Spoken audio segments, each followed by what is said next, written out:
Banyak orang suka Yesus sebagai juru selamat, tapi tidak suka Yesus sebagai Kristus. Apa dimaksud?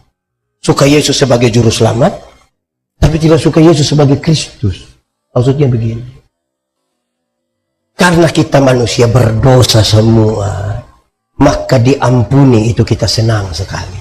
Karena juru selamat itu mengampuni.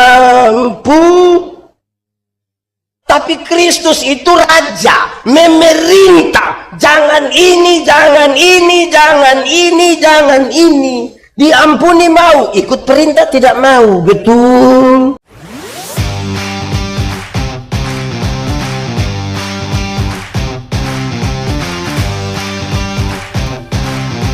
Tema kita hari ini yang diberikan kepada saya, temanya bertambah teguh dalam iman dan pelayanan bagi semua. Bertambah teguh dalam iman dan pelayanan bagi semua.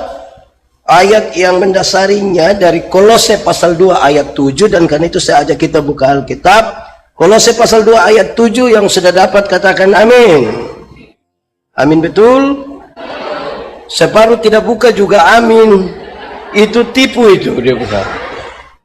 Karena hanya ada satu ayat, mari kita baca sama-sama. Kolose pasal 2 ayat 7, 1, 2, 3. Hendaklah kamu berakar di dalam Dia dan dibangun di atas Dia.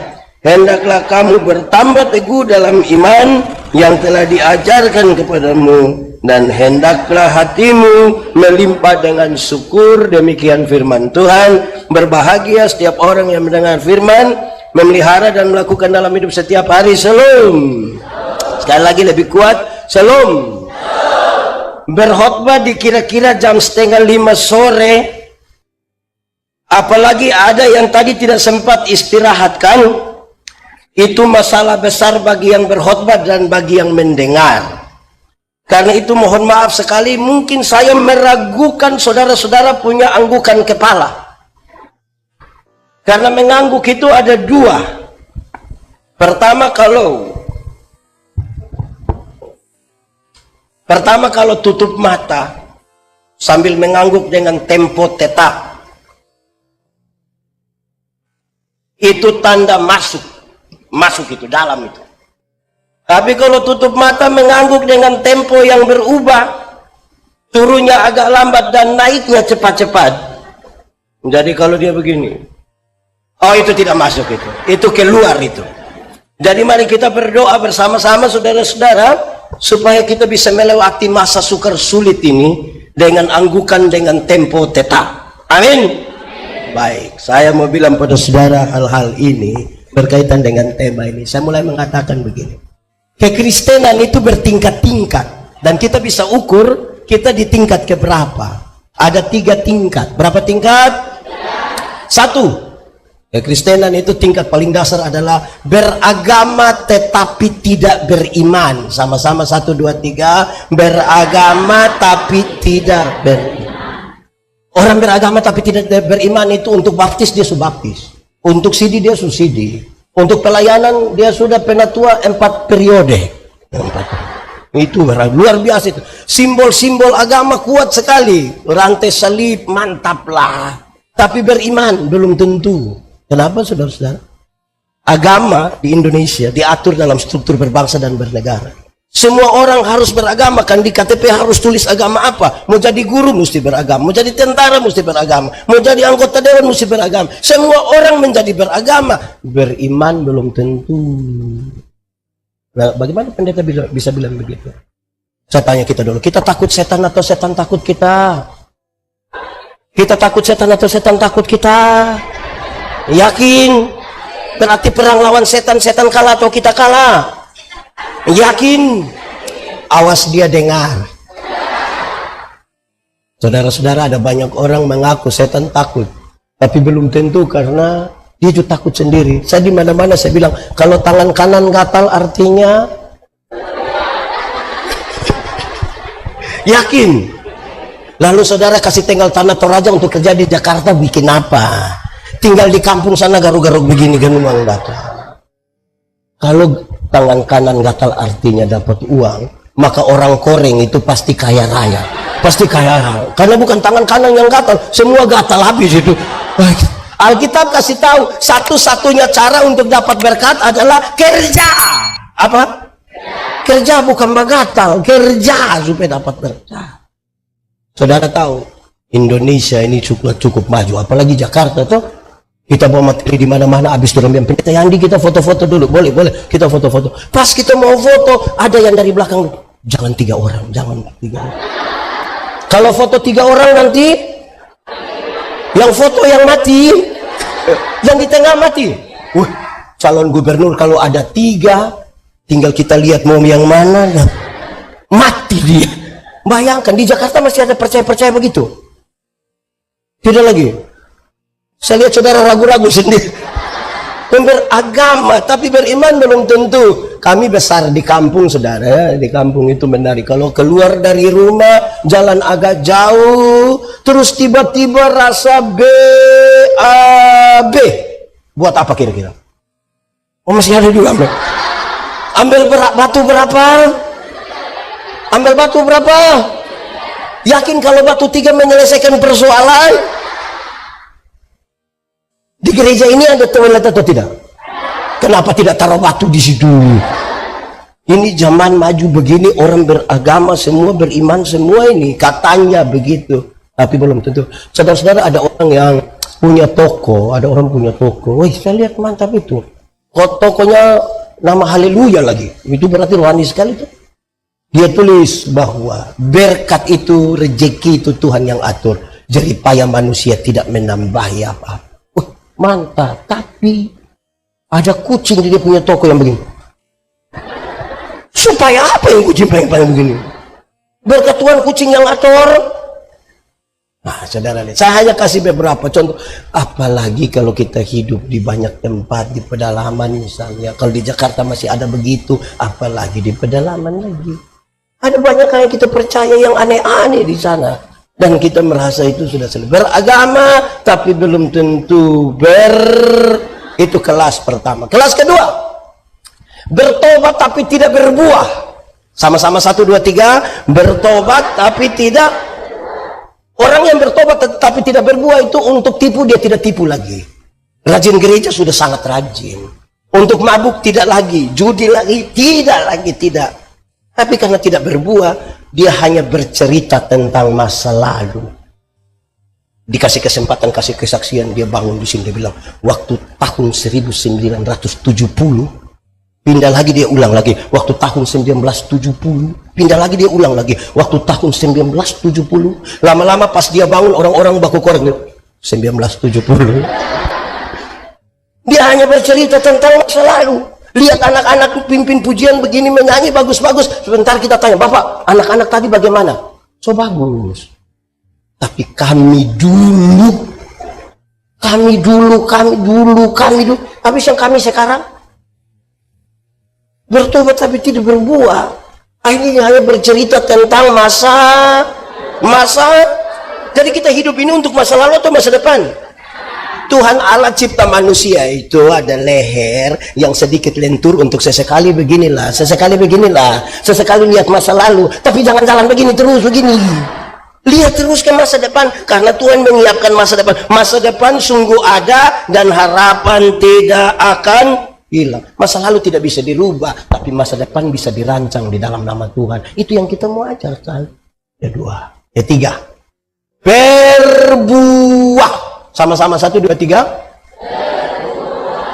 Dalam hal inilah Bapakku dipermuliakan jika kamu berbuah banyak dan buahmu itu tetap, supaya apa yang kamu minta kepada Bapa dalam namaku diberikannya kepada. Sekarang saya mau tanya kita, berbuah bagi Tuhan gampang atau susah?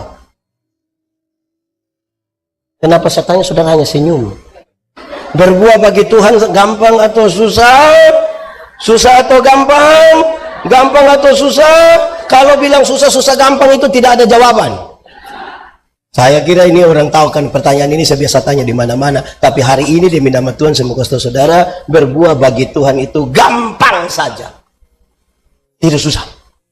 Ranting yang melekat kepada pohonnya, buah keluar dengan sendirinya tanpa dipaksa.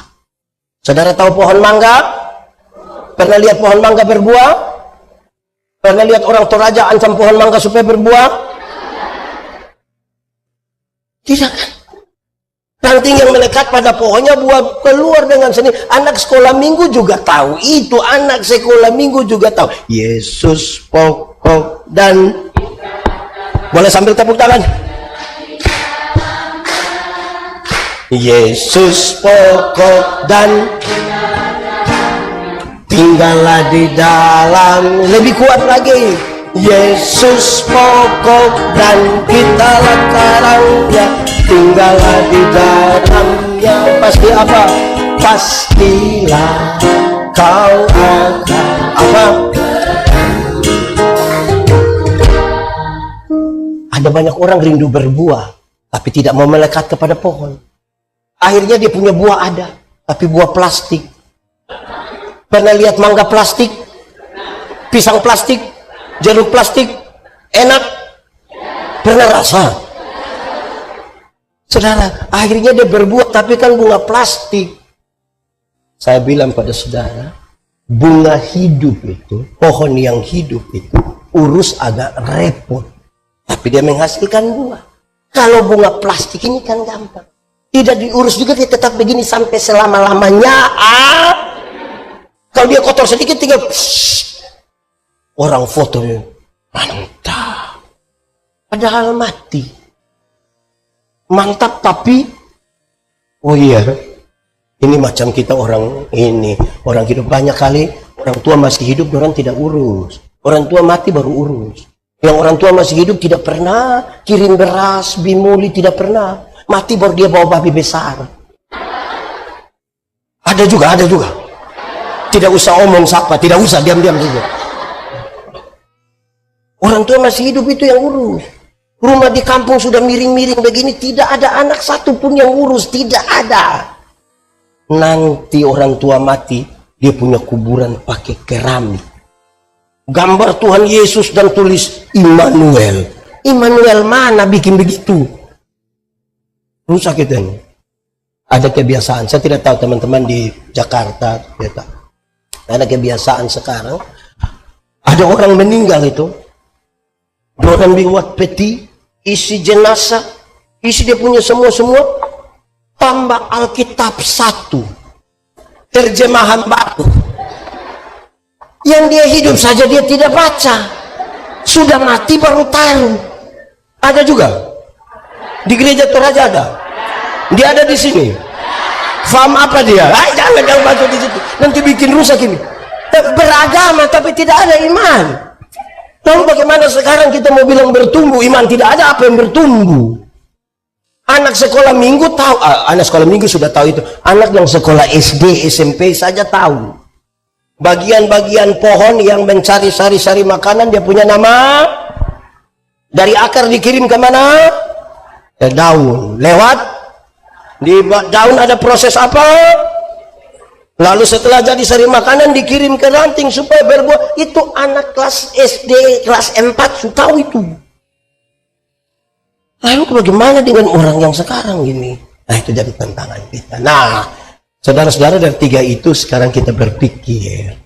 Dan tema kita ambil dari teks. Menurut Kolose pasal 2 ayat 7. Dia kasih tahu ada 4 hal.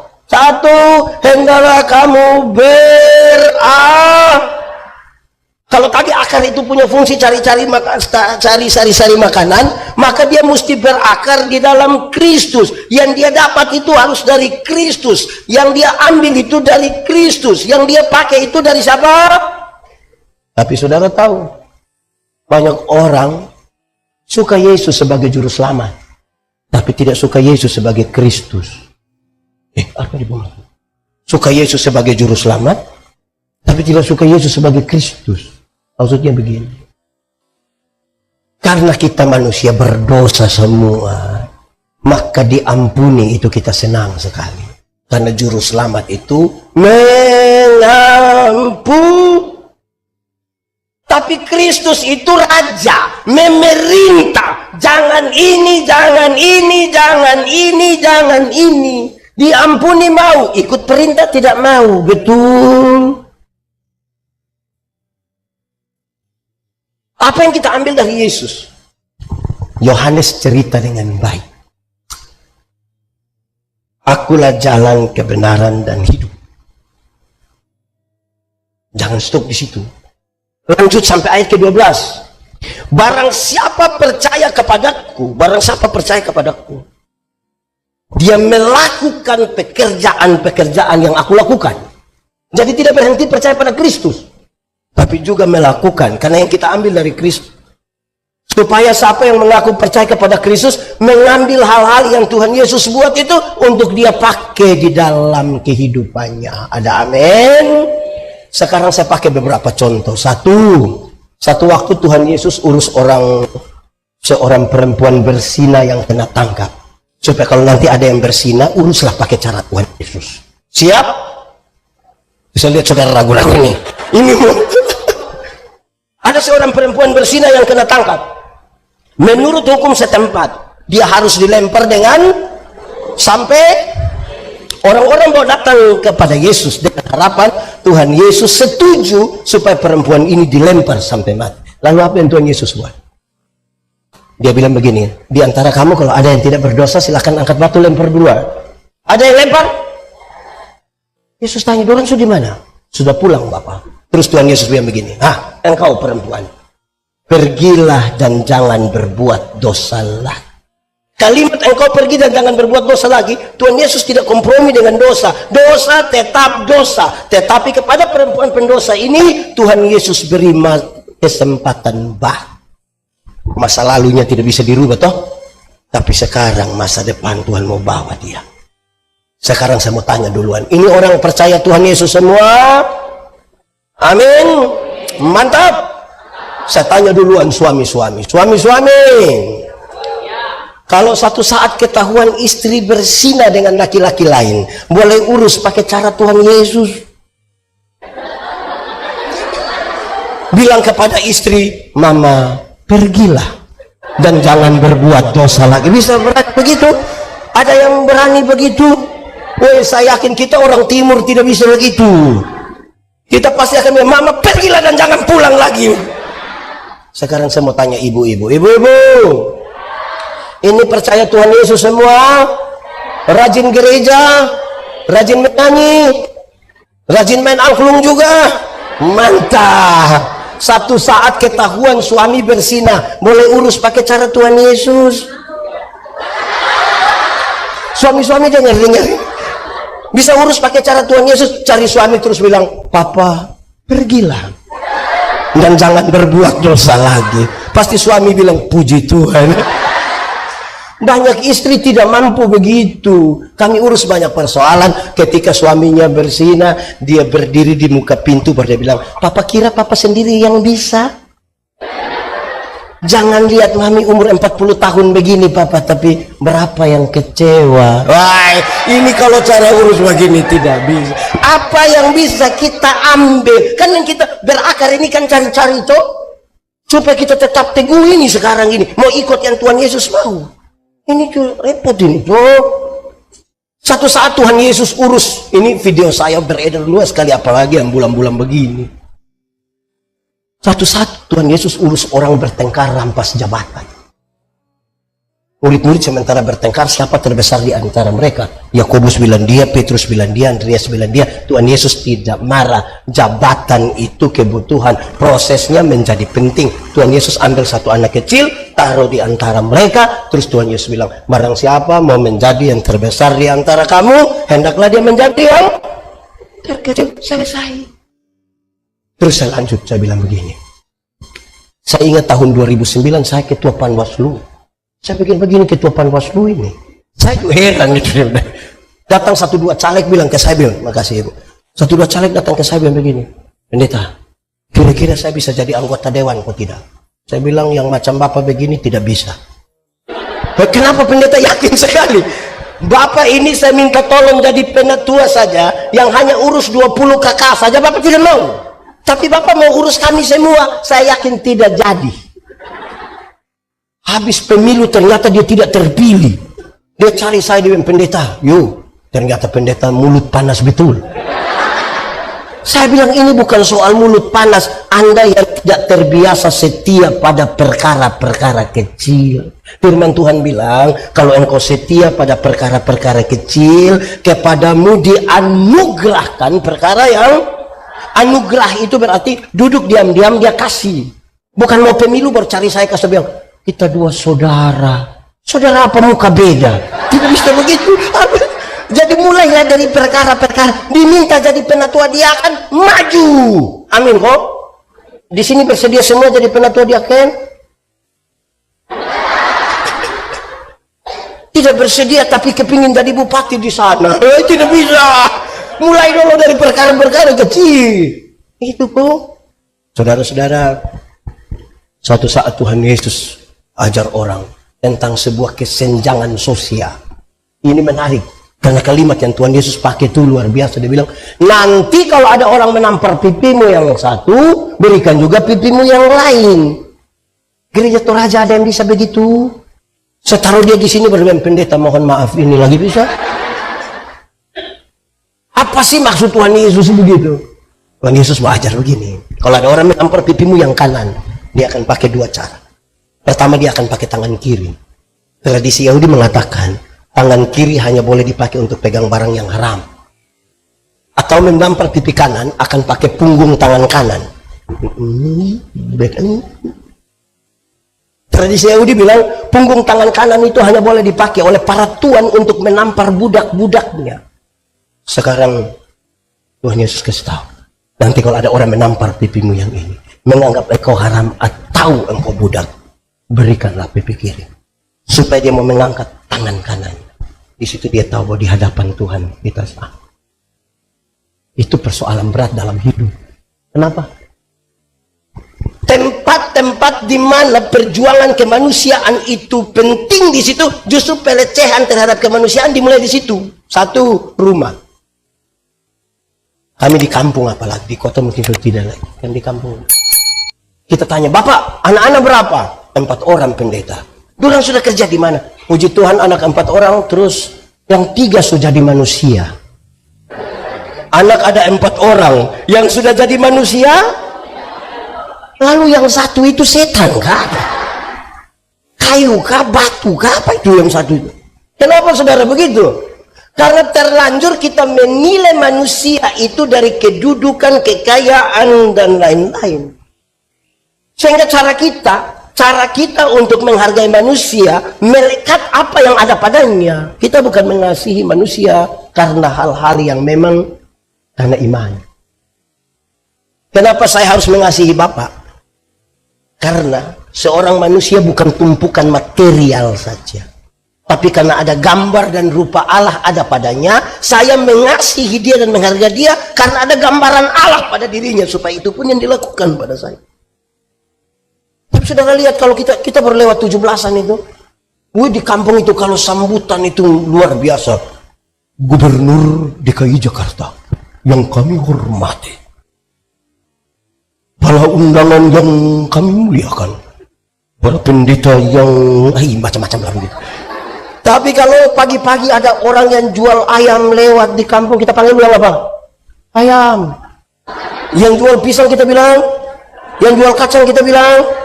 Dorang sebenarnya ada nama kok tidak ya? Lalu kenapa panggil kacang?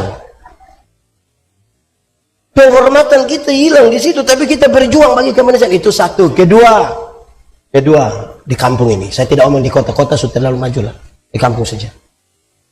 Sekolah itu tempat kita belajar banyak hal tentang kemanusiaan.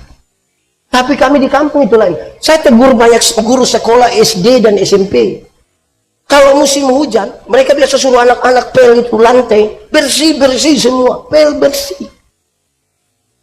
Pas masuk kelas, anak-anak disuruh buka sepatu.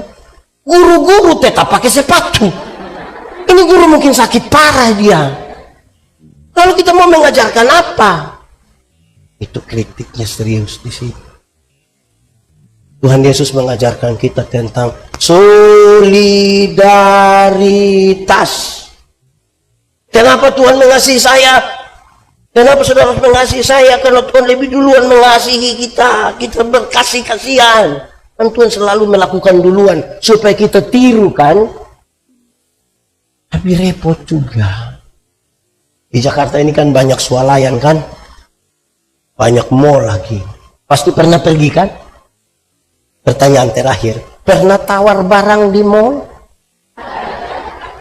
Pernah tawar barang di swalayan? Pernah? Kenapa tidak mau? Memalukan kan? Masa kau tungguin 99.900 ambil 100.000 dia bayar, orang kasih kembali permen satu, dia bilang kau dapat saja. Tapi kalau dia pulang ke Makale terus pagi-pagi ada nenek-nenek jual sayur, ini nenek susah sekali. Jangan bilang Makale, saya Rantai Pawa juga supaya berimbang tuh. Dia Toraja Barat juga lah, jangan mau lolos sendiri lah. Ada nenek-nenek jual sayur, itu nenek susah sekali. Mungkin dia pulang jual sayur sudah mati dia. Itu tawar atau tidak? Oh, tahu juga tawar. Dia punya tawar mengerikan. Pemilik swalayan itu orang kaya atau orang miskin? Tidak tawar kan? Tapi beli di orang susah, dia pun penawaran mengerikan. Nenek, yuk sayur berapa? Ini nenek sudah senang ini. 3.000 ibu, dia sengaja kaget. Hah? 3.000 bisa 9.000. Aduh, kasihan ini. Kadang-kadang tambah satu kalimat di belakang lagi. Bisa 9.000 kah? Nenek tanam sendiri juga. Itu kalau saya yang jual, saya ibu bawa gratis saja. Mau ganti dulu setahun. Tawar sayur 3.000 jadi 9.000 padahal turun dari Innova. Di tangan kanan ada iPhone terbaru, di tangan kiri ada Samsung terbaru, masih ada Nokia dalam tas lagi. Rantai salib berat 2 kilogram. Tawar sayur 3.000 jadi 9.000 ini. Ini Tuhan Yesus mana yang ajar? Ibu-ibu, mulai besok itu tawar sayur kebalik dari itu, boleh? Tanya itu nenek, sayur berapa? 3.000. Maaf nenek, boleh 3.000? Kalau itu terjadi hanya 3 kemungkinan. Kemungkinan pertama itu orang punya solidaritas sosial yang bagus sekali. Dia belajar dari Yesus, pantas ditiru, pantas dipuji. Tepuk tangan buat dia itu. Tapi yang kedua mungkin makan puji dia. Atau mungkin yang ketiga gila juga dia mau. Yang kita menentukan ada banyak hal. Kita mau belajar dari siapa? Mau belajar dari siapa? Karena berakar itu kan ambil sari-sari makanan dari situ tuh. Berakar. Berakar itu bagian dari pertumbuhan. Kenapa? Saya mau tanya. Di sini ada ibu-ibu yang piara bunga-bunga hias begitu. Tanam bunga hias di rumah. Ada? Ngomong saya tidak minta sama mau kupal dulu. Ada? Ada toh? Oke, mantap. Saya mau tanya, tolong jawab jujur. Berapa bulan sekali kita kasih pindah pot?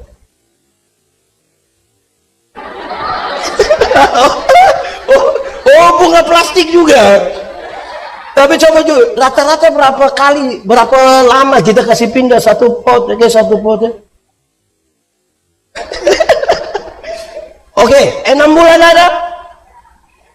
Ada bisa 9 bulan, ada bisa 1 tahun kan? Teorinya gampang. Kalau tiap minggu kasih pindah pot, besok itu bunga mati. Karena dia belum berakar, kita kasih pindah. Kapan dia berakar? Amin. Beruntung gereja Toraja ini. Tepuk tangan dulu ke gereja Toraja. Karena jemaat di sini bertumbuh, berbuah. Sudah orang Toraja lagi, berbahasa Toraja lagi, gereja di gereja Toraja lagi. Betul toh? Dia pasti bertumbuh di gereja Toraja. Tapi ada orang lain, bukan orang Toraja. Dia suka pindah-pindah gereja. Ini minggu di gereja ini, besok di situ. Apalagi kalau ada makan lagi. Wih, untung di gereja Toraja ada juga. Nah ini ya. kalau mau bertumbuh, mesti ambil keputusan di pot mana. Di pot mana mau bertumbuh. Kalau tidak mati. Alkitab bicara tentang mati. Mati. Itu bukan berarti putus napas saja. Tuhan Allah bilang, Adam, kamu di mana? Tuhan tanya begitu bukan karena Tuhan tidak tahu Adam ada di mana. Tuhan tahu kok tidak? Sudah tahu kenapa tanya? Adam, kamu di mana? Untung Adam tidak bilang, kamu nanya. Oh, itu Adam mati. Itu Adam langsung mati itu. Kamu di mana? Kami di sini, Tuhan. Buat apa di situ? Kami sembunyi, Tuhan. Kenapa kamu sembunyi? Kami telanjang, Tuhan. Kenapa kamu telanjang? Kamu sini dulu. Kenapa kamu memutuskan hubungan dengan saya? Ada masalah apa sih? Setelah kesal, di luar sekarang. Tinggal di luar Firdaus ada makanan, ada pakaian. Tapi tinggal di luar Firdaus berarti mereka tinggal di luar dari inti kehidupan. Mati. Bernapas tapi mati. Pendeta-pendeta ini kalau mau kubur orang mati, kami di gereja kami, gemit tata ibadahnya itu, kalau peti sudah taruh di dalam kubur pendeta-pendeta dia mengatakan, saudara-saudara, kita akan memakamkan jenazah ini sambil percaya pada kata-kata Tuhan Yesus. Tuhan Yesus berkata, akulah kebangkitan dan hidup. Barang siapa percaya kepadaku akan hidup sekalipun dia sudah. Siapa percaya Tuhan, siapa tinggal di dalam Tuhan akan hidup sekalipun sudah. Tapi siapa yang di luar Tuhan, yang tidak percaya Tuhan, sekalipun dia ada hidup-hidup, sesungguhnya dia sudah. Saudara jawab takut-takut. Sesungguhnya dia sudah. Orang Toraja di gereja Toraja Keramat ini hidup semua. Makanya gereja full terus. Karena yang tidak bisa ke gereja itu hanya orang mati. Kalau hidup pasti bisa. Karena saya tanya anak sekolah minggu di kampung, apa beda orang hidup dan orang mati? Terus anak sekolah minggu bilang, orang hidup itu bisa ke gereja Bapak, orang mati tidak bisa ke gereja. Saya bilang betul. Atau siapa di antara kita yang 3 hari mati, terus dia bilang pas hari Minggu belum kubur, tolong bawa saya dulu. Kayak tidak ada. Makanya saya tanya, ini hidup semua? Hidup. Mantap. Kalau begitu saya mau tanya, kenapa di KPI hari ini, ibadah hari ini, yang paling banyak hadir itu mama-mama, bukan bapak-bapak? Ini mama janda semua? Oh tidak. Suami masih hidup? Mana itu suami? Ada di mana? Saya biasa tanya, mana suami? Ada di belakang. Hati-hati kau tunjuk orang lain punya itu.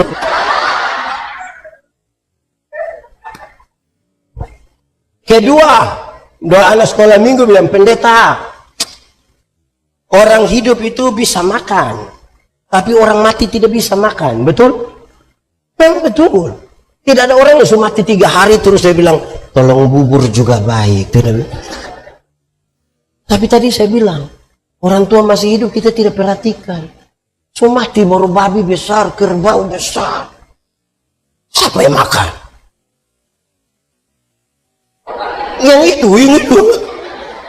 Pendeta yang makan kan? Itu juga. Yang hidup ini yang kita mau urus ini. Saya bilang kepada banyak orang, hei, orang tua masih hidup, beli kasih dia jas, beli sepatu, biar dia mentereng ganteng.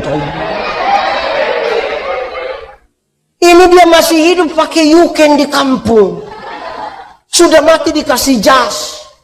Waktu masih hidup dia tidak dibelikan sepatu, alas kaki tidak ada. Jadi dia punya jari terbuka semua begini.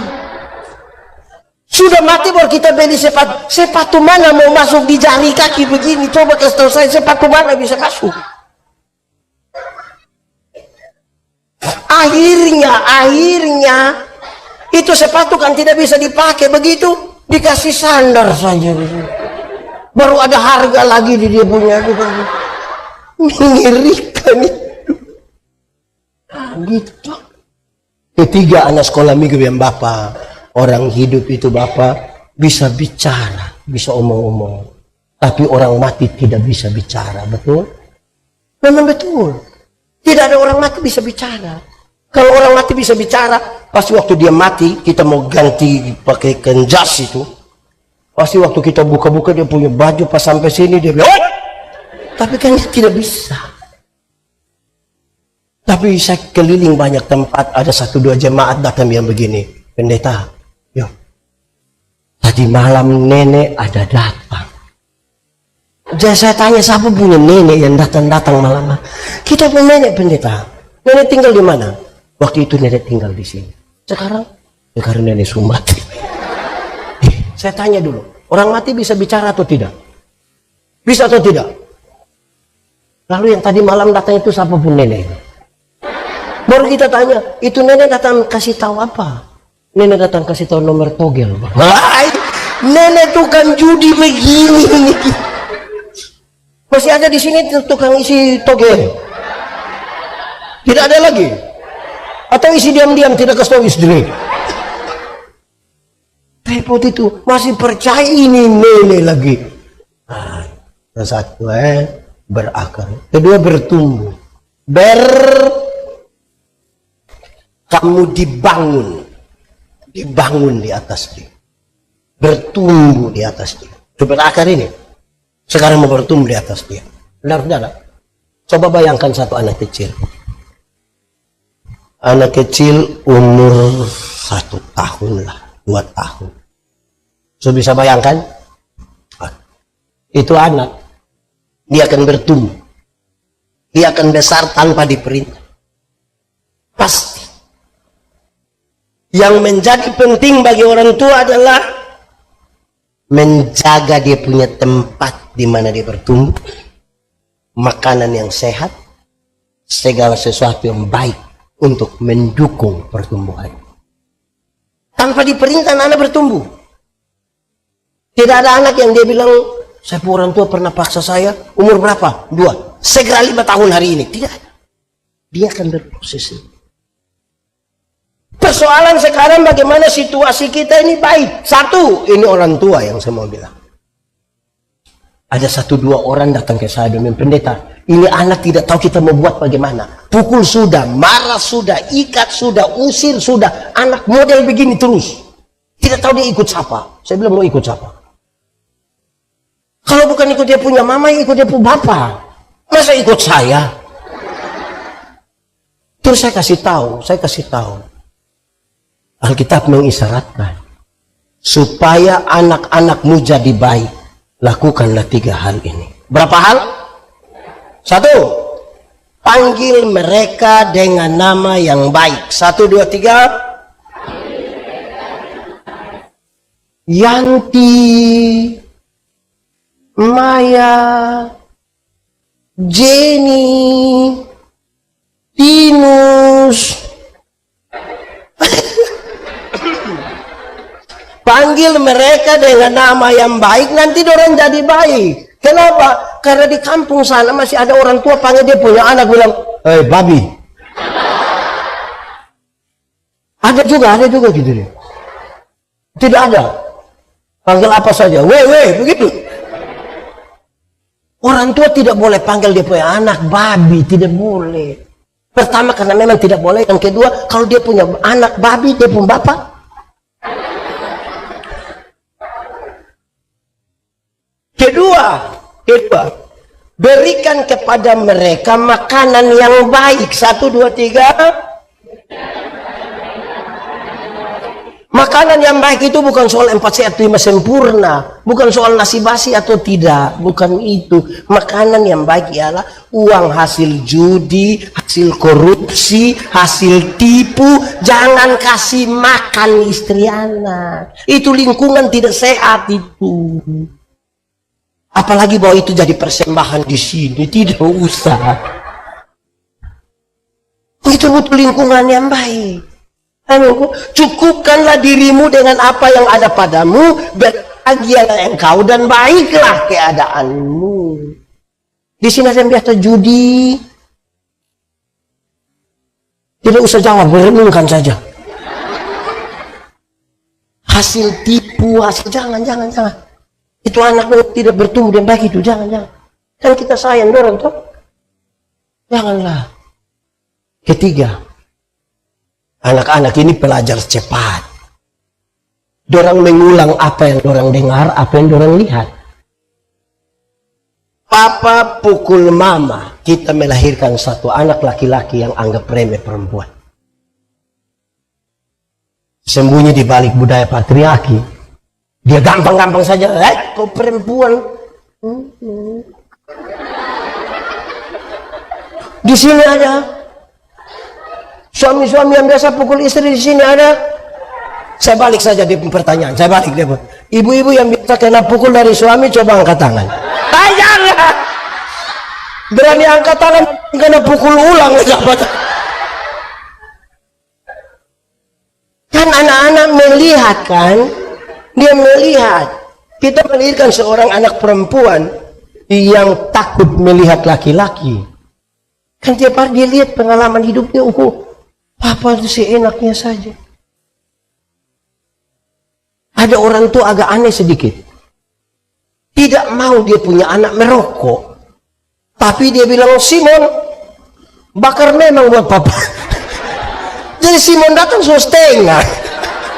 Tapi cita-citanya tidak boleh merokok. Bagaimana? Lingkungan ini juga penting kok. Kalau mama biasa maki, di sini ibu-ibu biasa maki atau tidak? Diam kalau lama begini. Jawab lama itu bisa saja itu. Anak maki, ibu maki, anak maki. Papa mabok, anak mabok. Mau apa lagi? Dulu lihat tiap hari. Aman? Saya lihat saudara mulai tidak aman ini. Kan mau bertumbuh ini nih. Kalau bapak mama tukang tipu, anak pasti kasihan itu petugas-petugas koperasi itu. Kena tipu terus juga. Baru papa minta anak yang kasih tahu, bilang papa mama ada keluar. Dia itu anak saya, oh ternyata itu. Karena anak-anak pelajar cepat, lakukanlah pagi-pagi, malam-malam, ajak istri, ajak anak-anak ibadah. Kenapa nonton film Korea bisa, ibadah tidak bisa? Ibadah tuh baik kok tidak? Anak-anak kan terbiasa deh ibadah tuh, tapi ada tantangan. Ibadah tuh memang bagus, tapi tantangannya hari pertama bisa, hari kedua bisa, hari ketiga bisa, hari keempat bisa. Masuk hari kelima, papa bilang, mama, coba mama dengan anak-anak, tapi papa pun pinggang bagaimana begitu. Hari keenam, mama bilang, coba kita lepas anak-anak sendiri. Hari ketujuh bubar itu ibadah. Dia butuh komitmen yang lebih sedikit, komitmen. Aduh, ada bapak-bapak ini yang waktu COVID kemarin kan, jemaat bilang, pendeta, walaupun kita sudah sepakat supaya imam dalam keluarga yaitu bapak-bapak yang akan memimpin ibadah di rumah, tapi karena kami bukan pendeta, tolong dong itu khotbah itu pendeta buat bagi biar kami berkhotbah. Oke, siap bagi. Wah, bapak-bapak juga siap. Anak-anak sudah duduk duluan. Istri juga tinggal bapak saja. Bapak sudah nekat ini hari akan pimpin. Pakai jas Toraja. Pas dia keluar kan anak-anak agak kaget lihat anak-anak sama istri bilang, woi, tersinggung dia punya bapak. Sudah kami paksa tidak ibadah lagi tersinggung. Ada bapak-bapak yang tukang tersinggung begitu? Ada di sini. Coba tunjuk. Nah itu kita punya masalah. Jadi lingkungan yang baik itu penting. Rumah, kejujuran itu ada di rumah. Kejujuran ada di rumah. Saudara-saudara kalau mau tahu kami pendeta-pendeta ini baik atau tidak, jangan tunggu waktu kami berkhotbah, itu baik semua. Coba tinggal di rumah, coba sama-sama yang kita. Jelas. jelas sekali. Wih, kan itu rumah. Ya toh, ibu-ibu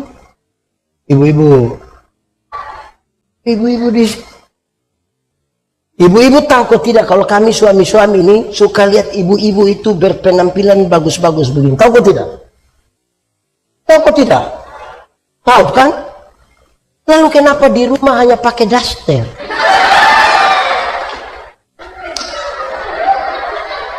Kalau ke pasar itu kok mentereng sekali. Mandi, keramas lagi, pakai semua. Padahal ke pasar ketemu pedagang ini, itu. Di rumah daster. Itu pun robek di sini. Kita baru mau ngomong sedikit, orang bilang, panas kayak gini mau. Nah, ibu-ibu, mulai besok di rumah itu pakai jas.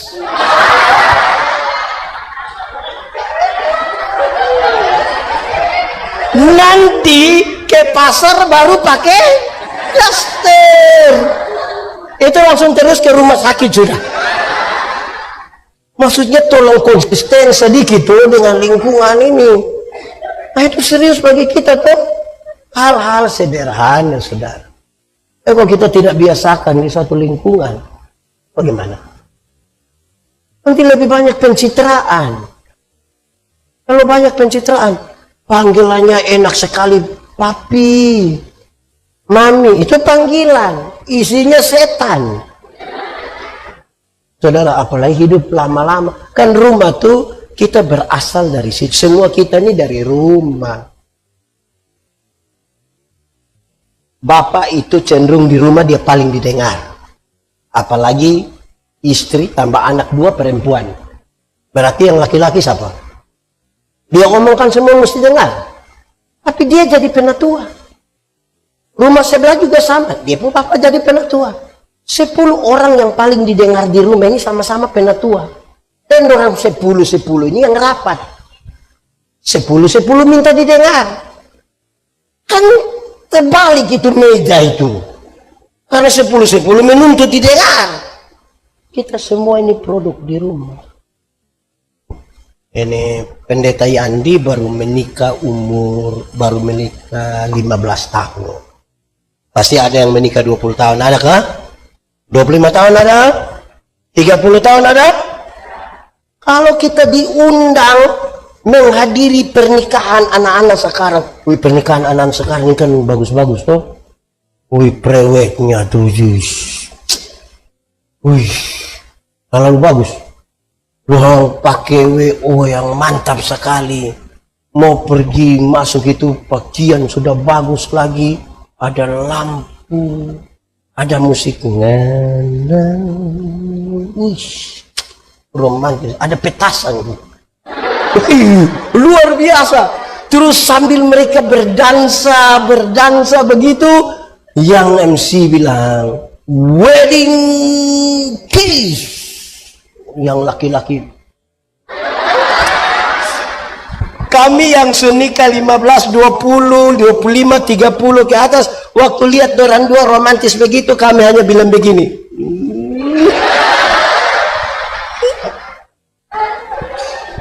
Hari pertama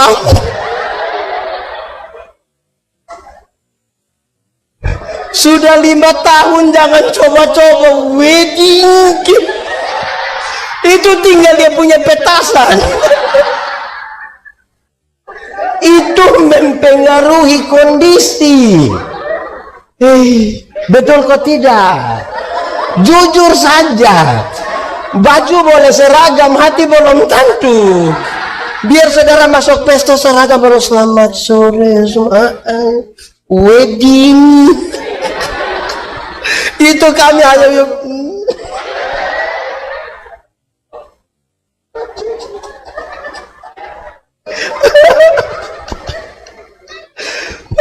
panas di Jakarta begini lagi.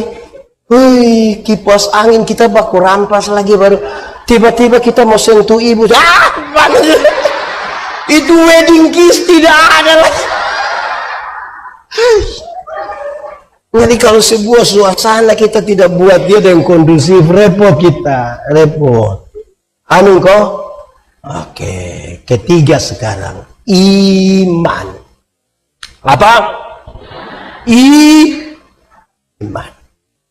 Iman, kan tadi di pertama berakar, bertumbuh sudah toh? Ketiga iman. Orang beriman dengan orang tidak beriman itu, kita bedakan dia gampang saja. Kalau ada kendaraan jalan dari sini atau jalan dari Toraja ke Pelopo, terus kecelakaan terbalik, tinggal dua orang yang selamat. Satu orang beriman, satu orang tidak beriman. Yang beriman akan bilang, untung Tuhan saya selamat. Untung. Yang tidak beriman akan bilang, untung tadi saya lompat cepat-cepat. Di satu peristiwa yang sama. Yang beriman akan bilang untung, yang tidak beriman untung. Kita ini beriman atau tidak ya? Itu renungkan saja, tidak usah jawab. Memang repot juga. Barang siapa mau mengikut aku, mesti menyangkal dirinya, memikul salibnya, dan mengikut aku. Saya tidak omong yang dulu. Yang pertama menyangkal diri. Menyangkal diri itu artinya bukan saya, tapi bukan.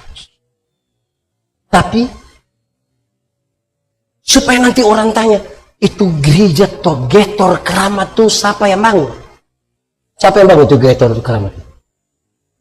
Saudara, berat sekali bilang Tuhan. Kita tanya, siapa bangun itu Getor Keramat? Bukan saya, tapi bayangkan kalau kita tanya, siapa bangun itu Getor Keramat? Bukan saya. Coba kau tanya saja. Nah, kalau dia tambah, coba kau tanya itu, dia terus menyangkal diri. Bukan saya. Semua Tuhan. Semua. Nah, saudara, hafal, ikut yang pendeta bilang. Iman ialah dasar dari segala sesuatu yang kita harapkan dan bukti dari segala sesuatu yang tidak kita lihat. Dengar penjelasannya. Dasar. Dasar itu fondasi. Dasar itu apa? Tahu fondasi? Pernah lihat fondasi? Lihat di mana? Oke. Teori tentang fondasi itu sangat ringan. Fondasi kuat, bangunan kuat. Fondasi miring, bangunan miring. Dasar, fondasi dari apa? Dari segala sesuatu yang kita harapkan. Harapan itu apa? Visi, cita-cita, idealisme masa depan. Saudara mau jadi gubernur DKI Jakarta 2080, silakan. Itu visi. Saudara mau jadi orang terkaya di Indonesia, silahkan. Itu visi. Yang ibu-ibu, yang nona-nona mau jadi wanita tercantik CRT, silahkan. Itu cita-cita. Yang membedakan kita adalah di atas dasar apa kita membangun cita-cita itu. Karena orang tidak beriman pun, dia kepingin menjadi gubernur DKI Jakarta periode 2080. Dia juga kepingin menjadi orang terkaya di Indonesia. Dan kalau dia perempuan, dia juga kepingin menjadi wanita tercantik mantap.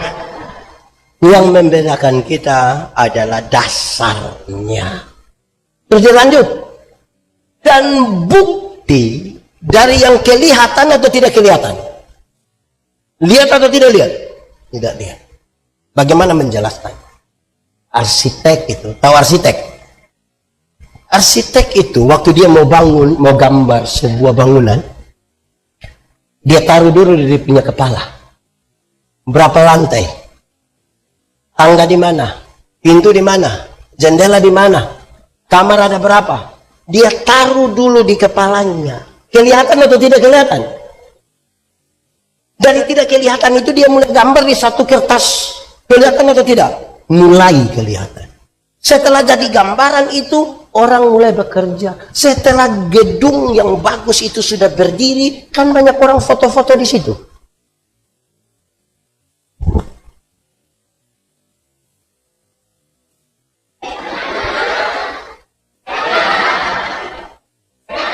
Semua foto pertanyaannya, yang foto-foto di muka gedung itu dia tahu titik-titik terkuat dari itu gedung. Lalu siapa yang paling tahu? Arsitek dan tukang yang mengerjakan.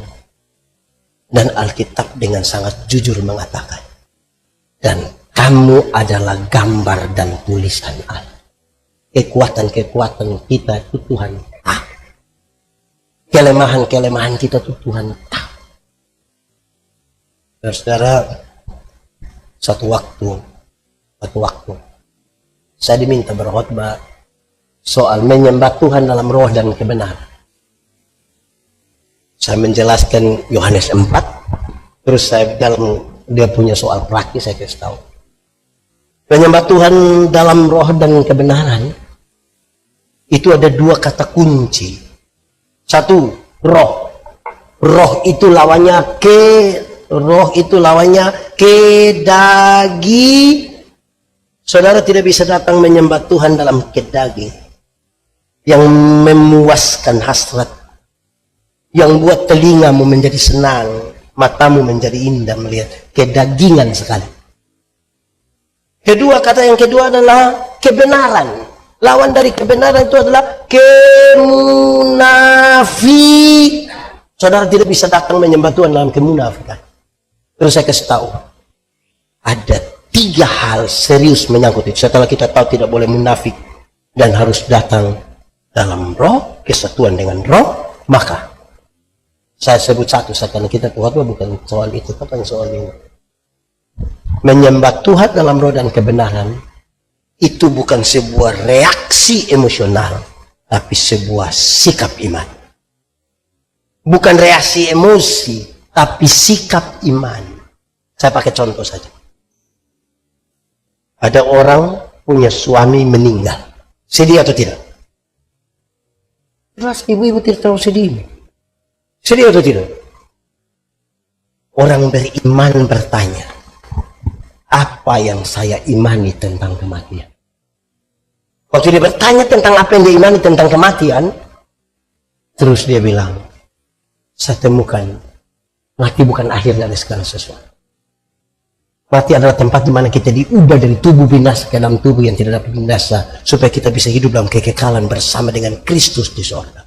Berdasarkan keyakinan iman itu dia menyanyi, sabar dalam susah. Saudara tidak tahu ini lagu? Nah kenapa suruh saya solo?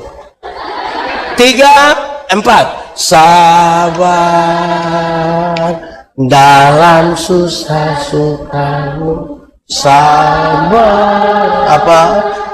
Tuhan ada sertamu, sabar, sabar, beri kuat pada. Dia tahu Tuhan menolong. Supaya ketika dia ada masalah, dia bertanya, apa yang saya imani?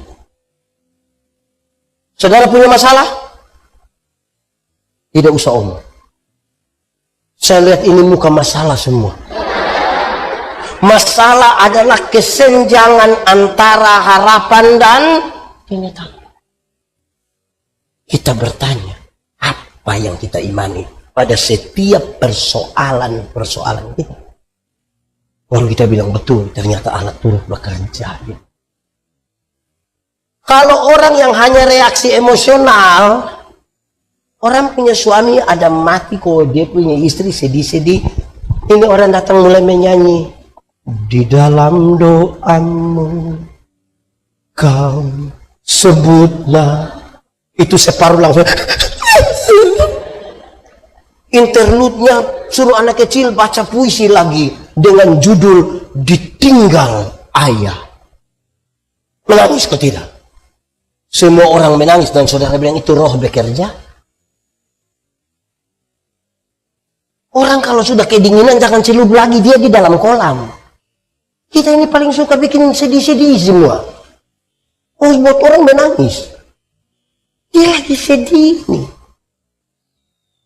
Suka bikin sedih-sedih. Sikap iman. Semua orang punya masalah. Sikap kita menentukan. Salah satu dari sikap iman itu adalah sukacita. Sukacita dan senang itu beda kok sama? Sama kok beda? Beda kok sama? Beda kok sama? Beda. Senang itu berurusan dengan kepuasan yang kita terima. Sukacita berurusan dengan sikap terhadap keadaan. Menyangkut senang, Alkitab berkata, ingat, ada waktu untuk senang, tapi ada waktu untuk. Jadi kalau saudara sementara senang sekarang, ingat, sedikit lagi susah. Kalau saudara sementara susah sekarang, mungkin sedikit lagi mati. Karena kita juga tidak tahu kita hidup sampai kapan. Tetapi menyangkut sukacita, Alkitab berkata, bersukacitalah senang. Ya. Baik waktu senang, baik waktu. Kalau senang yang kita cari, dunia dapat berikan bagi kita. Uang yang banyak membeli kesenangan, tapi tidak membeli sukacita. Kalau sukacita yang kita cari, kita hanya bisa temukan di dalam. Tapi banyak orang datang gereja cari senang. Ada pendeta 3 orang di satu gereja, jemaat cek. Hari Minggu siapa yang pintu? Oh, bapak itu yang kepala botol, setan. Itu repot itu kalau sikap iman. Amin. Iman. 1, 2, 3. Iman. Oke. Keempat. Terakhir. Pertama tadi apa lagi? Untung. Saya takut ini. Saudara pulang, saudara cerita, kau rugi. Tadi tidak ikut pendeta yang di hotel. Oh, iya, bagus, iya. Dia bilang apa? Tidak tahu. Pokoknya kita tertawa, senang sekali kita. Satu tadi apa? 2 apa? 3 apa? Keempat, bersyukur. Apa? Lebih kuat lagi? Oke. Syukur adalah, dengar, syukur adalah waktu di mana semua pikiran, perasaan, hidup hanya tertuju kepada Tuhan. Itu namanya syukur. Suatu waktu di mana semua pikiran, perasaan, hidup hanya tertuju kepada Tuhan. Itu namanya apa? Ada orang bisa bikin pengucapan syukur, tapi hati belum tentu tertuju pada Tuhan. Ada banyak orang ikut ibadah syukur, hati belum tertuju pada Tuhan.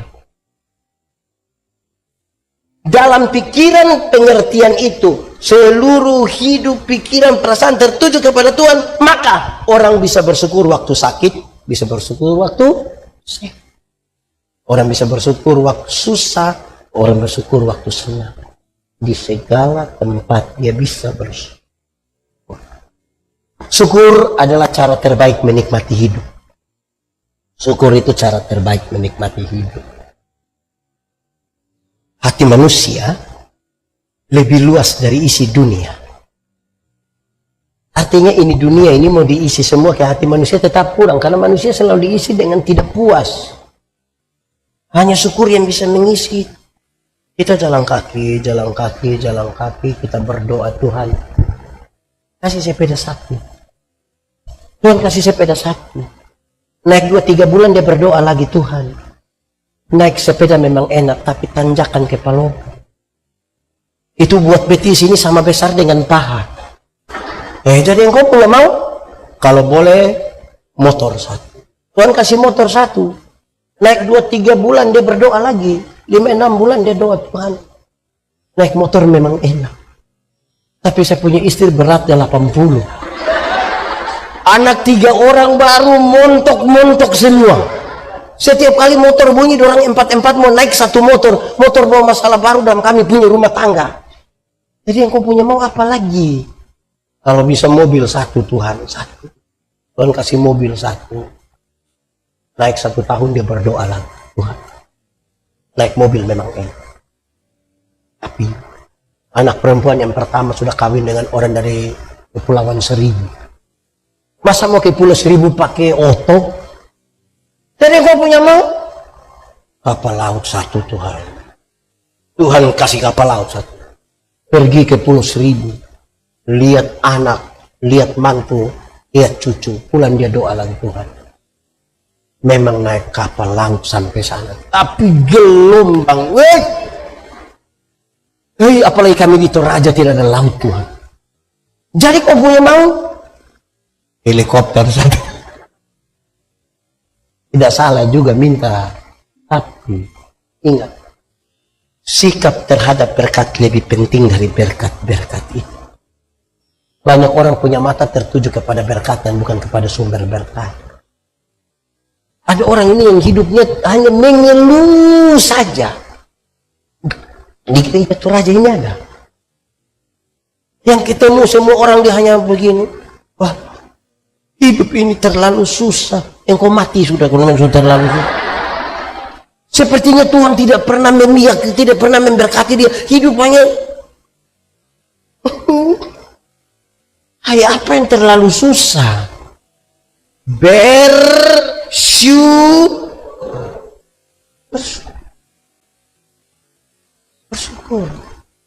Kita ini yang kadang-kadang tidak tahu bersyukur. Ada satu tokoh Alkitab, Elia. Siapa? Elia. Elia itu nabi yang disebutkan sebagai nabi terbesar. Karena dia terangkat, hebatnya. Kalau kita tanya orang Kristen, siapa rindu seperti Elia? Banyak yang angkat. Elia bisa ini, bisa itu, bisa ini dalam perkenanan. Tapi dengar, Nabi Tuhan yang luar biasa itu satu saat Tuhan bilang dia begini, Elia, pergilah ke sungai Kerit. Aku akan memerintahkan burung-burung gagak untuk memberi kepada engkau makan. Saudara, kalau Tuhan suruh burung elang bisa bawa ayam 1 ekor kasih ini. Tapi Tuhan suruh burung gagak. Tahu burung gagak? Pernah lihat burung gagak? Lihat di mana itu burung gagak? Oh, Toraja. Baik. Oh, sel. Burung gagak dengan paruh yang seperti itu, burung gagak tidak bisa bawa benda yang berat. Jadi roti yang dibawa kepada Elia, roti tipis. Pernah makan roti tipis?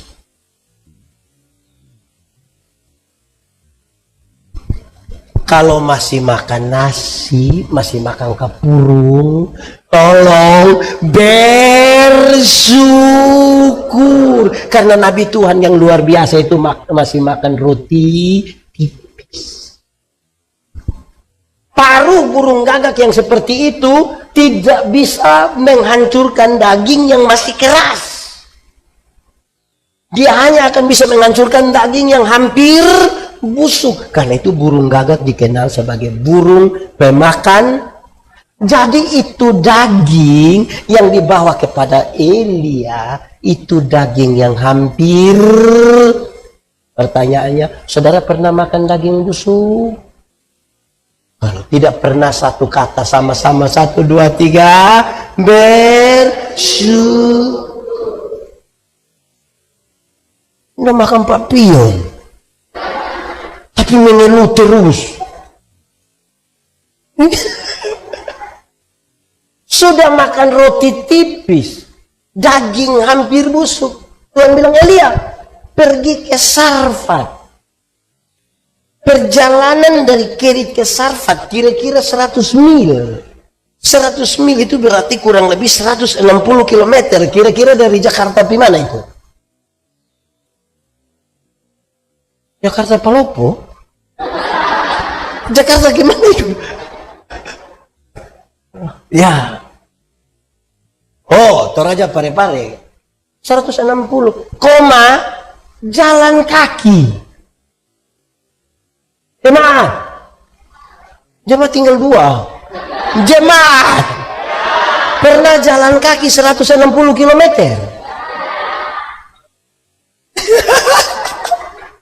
Ini naik oto metik lagi. Sampai-sampai kaki kiri tidak ada fungsi. Karena kaki kiri yang begini-begini, Jud. Karena itu satu kata sama-sama jauh-jauh 160 km pergi ke sana ketemu siapa? Janda. Coba kalau janda muda dan kaya, jangankan Elia, saya mau.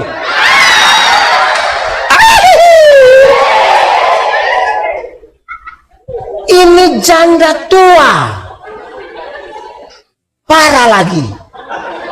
Yang ada padanya hanya sedikit tepung dan sedikit.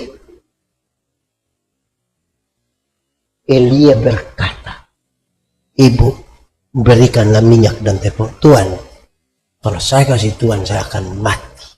Ibu kasih saja. Waktu dia kasih, Elia bicara begini, saya pakai bahasa saya. Ibu punya masalah. Hujan mau turun besok atau 1 bulan lagi atau 1 tahun lagi atau 2 tahun atau 10 tahun lagi itu bukan soal. Tapi saya mau kasih tahu ibu, penyertaan Tuhan sempurna atasmu sampai kapan hujan itu turun. Bersyukur sedikit. Dulu masih kos itu, karena kuliah, uang tinggal 50.000. Masih ajak teman makan di kos. Rasa berlimpah sekali. Sekarang uang ada 20 juta, tanggal anak mau sekolah kasih keluar 7 juta, tinggal 13. Mengeluh seolah-olah dunia sudah masih ada 13. Aduh, kita ini ada yang begitu. Aduh, saudara-saudara, dulu tidak ada uang kok berbagi dengan keluarga itu luar biasa. Sekarang ada jabatan, usaha maju, mau kasih orang tua saja pakai sembunyi. Dia mau kasih, dia punya mama, dia bilang, ambil cepat. Betul, pernah alami. Hei, bayangkan kita ini mau apa sebenarnya kita ini. Hei, bersyukur sedikit. Hei, jemaat. Saya bicara di Kota Mumpagu, di mana? Di Perigi Motong. Saya bilang jemaat, jangan takut dengan pemeliharaan Tuhan bagi hidup. Kamu mesti bersyukur. Dan takut. Kami pendeta-pendeta hidup dalam pemeliharaan Tuhan melalui persembahan jemaat. Kami hidup. Kalau persembahan jemaat itu dalam rupa uang, yang paling banyak masuk itu Patimura, pahlawan. Yang gambar proklamator jarang masuk. Warna apa itu? Jarang. Patimura abu-abu dia. Kenapa Patimura pegang-pegang begini? Karena ada jemaat yang begini-begini sampai hampir-hampir Patimura punya pedang itu patah gara-gara itu. Tapi kami hidup. Ku hidup karena anugerah. Itu. Saya tidak khotbah supaya sebentar kasih persembahan banyak. Saya hanya kasih tahu kita ini kadang-kadang takut sekali. Tapi kalau acara kematian di Toraja itu hebat sekali, Pak. Itu kerbau 300 juta, Pak. Itu masih ada 13 di kandang, Pak. Gaya dia. Saudara-saudara, hidup sedikit dalam syukur itu. Bersyukur,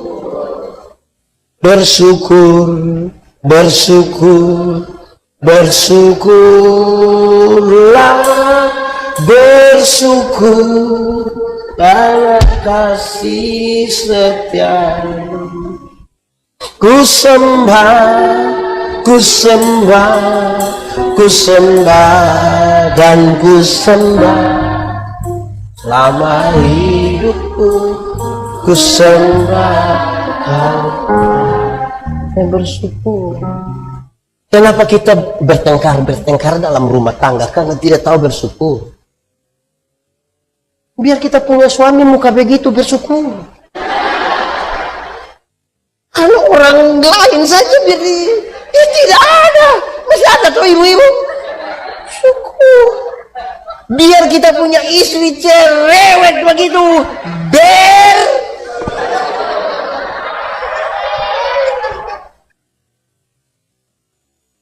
Terima tuh. Dan kita pernah ambil keputusan soal dia tuh. Kasih tinggal mantan-mantan semua, kita ambil keputusan. Iya. Bahkan babi yang tidak tahu apa-apa saya ikut mati gara-gara kita punya keputusan. Bersyukur. Iya tuh, bersyukur, jaga, aman tuh. Syukur, dia bersyukur. Tidak usah paksa kita puisi seperti artis apa begitu, tidak usah. Kadang-kadang itu artis juga pencitraan di itu film saja. Kita istri bilang begitu, tidak apa-apa.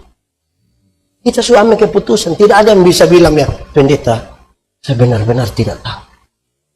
Saya tidur-tidur begini buka mata dia di sebelah, tidak ya. Itu bagian dari keputusan dan doa. Bagian dari bersyukur toh.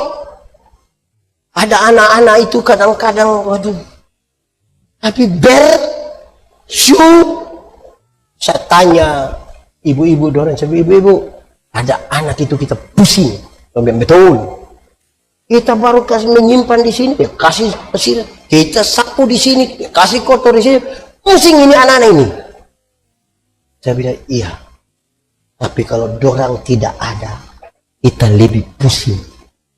Karena itu ibu-ibu pilih pusing saja atau lebih pusing. Dorang bilang biar pusing saja, biar pusing. Pusing sedikit, bersyukur. Ibu-ibu, hidung biar begini, bersyukur. Pendeta, kenapa itu muka hidung semua? Biar bersyukur. Tidak usah dibuat-buat lagi, untuk apa? Bersyukur saja. Kita ini yang tidak, pusing kita pun hidup ini kalau tidak bersyukur. Orang tidak bersyukur kan tidak mau terima apa ada tuh, dia pun keadaan tuh. Bersyukur saja. Orang tidak tahu bersyukur tuh tidak pernah menikmati berkat Tuhan. Dia kepingin hidup dengan orang lain, seperti orang lain. Itu orang yang di luar sana itu ada berkat, tapi ada masalah juga.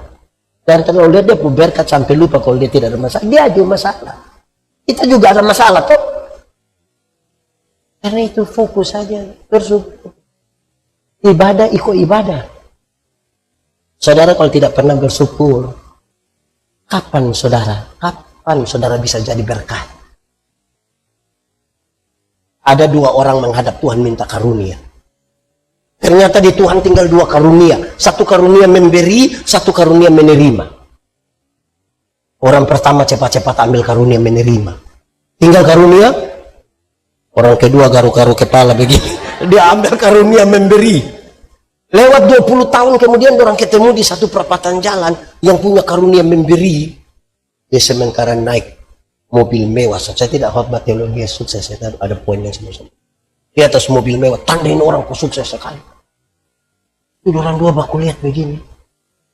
Yang satu bilang, perasaan kan itu hari Anda dapat karunia memberi. Kenapa sekarang Anda lebih hebat dari saya?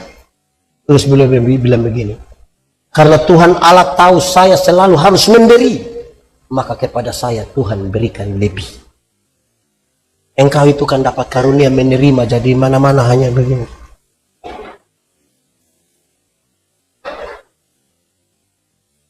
Saya tidak tahu di Gathering lebih banyak karunia apa. Tidak usah ngomong. Saya punya video satu beredar ketika saya tanya anak-anak, saya bilang begini. Kalau dapat uang 1 miliar hari ini, kira-kira saudara buat apa? Kasih orang susah atau tidak? Kasih atau tidak? Berapa? 100 juta boleh? Lebih sedikit boleh? Saudara seperti susah sekali.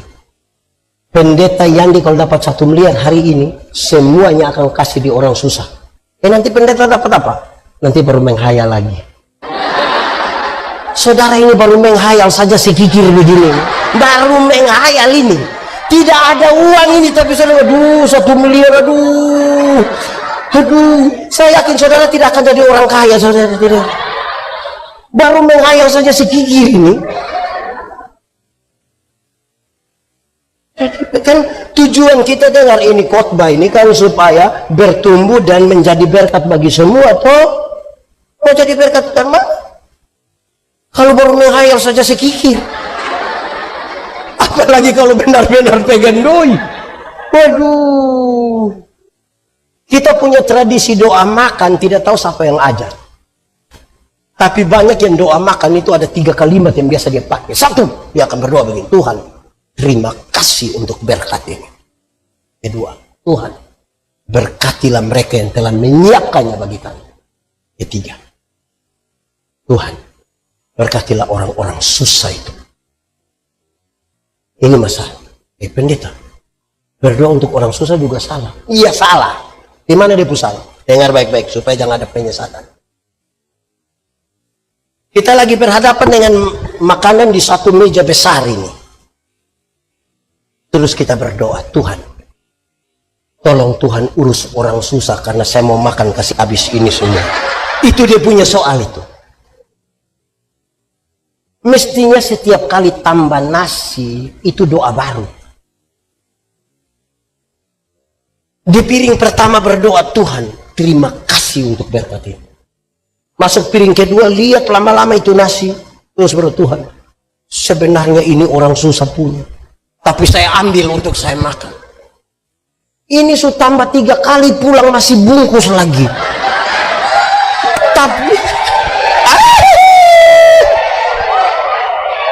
Tapi berdoa untuk Tuhan urus orang susah. Aduh. Di setiap berkat yang Tuhan kasih kita itu ada orang lain punya. Jangan ambil semua. Nanti orang ada tidur sore, kita ada susah sekali pakai training lari keliling Jakarta. Tidak akan turun itu badan. Bagi-bagi. Bersyukur. Jangan dari berdaya sampai tidak berdaya. Tidak pernah jadi apa-apa. Hanya jadi beban. Lama-lama dia baru muncul di depan, orang bilang, beban sudah datang. Hidup ini jadi berkah. Saya baca satu tulisan tentang uang. Dia menulis dengan baik sekali. Dia bilang begini, ada satu tempat makan. Ada orang menyanyi di situ. Memang di satu tempat makan, ada orang makan. Betul-betul di tempat makan orang makan kan. Kalau di tempat makan orang tidur itu namanya tempat tidur itu. Ada orang makan, ada juga penyanyi di situ, ada pengamen di situ. Terus datanglah pengamen itu menyanyi. Dia menyanyi apa adanya saja begitu. Terus keluar dia punya tempat uang, dia goyang-goyang. Ada yang kasih 500, 1000, 2000. Di tempat makan yang lain ada juga orang makan. Ada pengamen, tapi pengamen yang satu ini dia datang dari satu meja ke satu meja. Dia bilang, Pak, Ibu boleh saya menyanyi? Oke. Mau request lagu apa? Terus dia mulai menyanyi, main gitar, nyanyi. Terus selesai dia tanya, bagaimana? Oke, baru dia kasih keluar dia punya tempat. Dikasih 5.000, 10.000, 20.000. Di tempat makan yang lain ada orang makan, ada pengamen juga, tapi yang satu ini dia tidak ingin mengganggu siapa-siapa. Dia ambil satu tempat agak pojok, dia bawa pengeras suara. Di sampingnya itu ada banner, dan di bawah banner itu ada tumpukan CD, kepingan-kepingan CD. Di banner itu tertulis 20% dari hasil penjualan kepingan-kepingan CD ini akan dipakai untuk membantu pendidikan di satu kampung. Nama apa? Habis makan ada yang datang tanya, berapa Pak? Oh 50.000. Ada yang minta 1, ada yang minta 2, ada yang minta nomor rekening transfer. Lebih dari 50.000. Sama-sama di tempat makan, sama-sama mengamen. Tapi kenapa ada yang dapat uang receh? Ada yang dapat lebih banyak, dan ada yang dapat paling banyak. Satu, yang dapat tempat itu, yang dapat 500, 1.000, 2.000, dia hanya memandang uang pakai mata. Ukuran-ukuran dia hanya uang. Pertemanan hanya karena uang. Dia pergi kemana-mana, pertanyaannya uang. Dia dapat uang, tapi receh. Pendeta, saya punya teman begitu, tapi dia uang banyak. Oh, dia tahu menjadi kaya, tapi dia tidak tahu menjadi bahagia. Dia tahu mengumpulkan uang yang banyak, tapi dia tidak tahu cara menikmati. Saya suka bilang di kampung, kumpul uang banyak-banyak, tapi tidak pernah jalan-jalan ke Surabaya. Nanti satu saat di Surabaya baru dia telepon, pendeta, yo, saya di Surabaya, enak oh spesial. Tidak pendeta. Terus saya di rumah sakit Dr. Sutomo. Saya dapat rujukan dulu baru dia pergi ke situ. Karena perilakunya receh, gampang dibeli. Yang kedua, kenapa dia dapat 5.000, 10.000, 20.000? Karena dia tidak sekedar memandang uang dengan mata kepala. Dia memandang uang dengan kepala dan dengan otak. Dia harus mengeksplor semua yang ada padanya. Kemampuan menyanyi, kemampuan main musik. Dia harus tahu semua lagu. Dan dia berani tanya orang, mau menyanyi lagu apa? Bayang kalau dia tanya saya bilang lagu Toraja. Dia pasti. Dia mesti tahu. Yang ketiga, kenapa dia dapat di atas 50.000? Dan dia tidak sekedar memandang uang dengan mata kepala dan otak, tapi dia memandang itu uang dengan mata, otak, dan hati. Tuhan berikan lebih. Ukurannya ada pada hati. Segala hatimu dengan segala kewaspadaan. Sebab di sanalah terpancar kehidupan. Tidak ada kemunafikan di sana. Betul-betul jadi berkat. Saudara yang keluar ini kadang-kadang tidak seperti apa yang di hati toh. Ingat, tidak semua senyum tulus. Saya datang saya bisa bilang Shalom. Shalom. Kita lewat baru dia Saya khotbah di banyak bank di Indonesia. Saya bilang, ibu-ibu yang kerja di bank ini cantik-cantik semua. Mau lihat jauh, lihat dekat, tetap cantik. Pakai pakaian bagus-bagus lagi. Kerja di ruangan tertata rapi lagi, ber AC lagi. Kita pergi di bank ini macam tidak mau pulang. Macam mau lihat-lihat terus orang begini. Baru kita naik tangga terakhir, dengan santun sekali orang bilang begini. Selamat siang. Ada yang bisa kami bantu? Terus saya tanya orang, ibu-ibu. Siapa di antara ibu-ibu yang bangun pagi lihat suami pas bangun terus dia bilang selamat pagi, ada yang bisa kami bantu? Memang semua mesti dari hati toh. Hati itu berekspresi. Kalau saya bilang coba senyum, orang bisa bilang coba senyum dari hati. Beda kok tidak? Apa? Beda kan pakai hati. Kalau itu terjadi, saudara, aman. Dunia aman. Pada akhirnya, kekristenan itu nilai, bukan kata-kata. Kita ini banyak hilang lenyap dalam dunia kata-kata. Padahal daftar makanan tidak dapat mengenyangkan laparmu.